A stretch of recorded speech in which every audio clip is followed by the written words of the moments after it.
మీరేం చేస్తున్నారమ్మా? సోషల్ సర్వీసా? జగన్ రెడ్డి గారి సిమెంట్ ఫ్యాక్టరీలు లేవు, మైనింగ్ లేదు, పేపర్లు లేవు, పాప ఏమి లేవు, వేల కోట్లు లేవు. ఉన్న ప్రజాప్రతినిధులు అందరూ సాక్షాత్ గాంధీ మహాత్ములు అందరూ ఎవరి దగ్గర పాపం కేవలం కద్దర పంచి కట్టుకొని ఏమంటుందని కల్లాయి గుడ్డేసుకుని బాబు రాజకీయం చేస్తారు. అదే డబ్బులు లేవమ్మా. కేవలం అనుక్షణం మా ప్రజలు చెప్పి రోడ్డు మీద తిరుగుతూ ఉంటారు. వాళ్ళు ఏం చేయరు. పాపం అసలు ఏ పని చేయకుండా కేవలం రాజకీయాల కోసమే, కేవలం ప్రజాక్షేమం కోసమే ఉంటే మరి మీకు ఫ్యాక్టరీలు దేనికమ్మా? మీరు కాంట్రాక్ట్లు ఎందుకు తీసుకుంటున్నారు?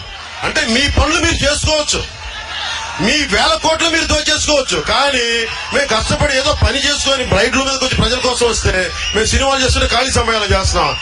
మీరంతా ఖాళీ సమయాలు మీరు ఏం చేస్తారు? పేకాట ఆడతారు, పేకాట క్లబ్లు ఆడుతున్నారు.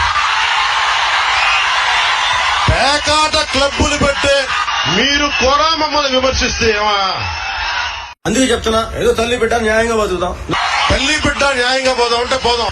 మీ పేపర్లు మూసేసుకోండి, మీ టీవీ మీడియాలు మానేసుకోండి, లేదంటే మొత్తం కూర్చోబెట్టి మీ వ్యాపారాలు బంద్ చేసుకోండి, మీ కాంట్రాక్ట్లు బంద్ చేసుకోండి, మీ ఇసుక కాంట్రాక్ట్లు బంద్ చేసుకోండి, మీ మద్యం షాపులు బంద్ చేసుకోండి. అప్పుడు రాజకీయం చేయండి. అప్పుడు నేను కూడా సినిమా రాజకీయం చేస్తాను.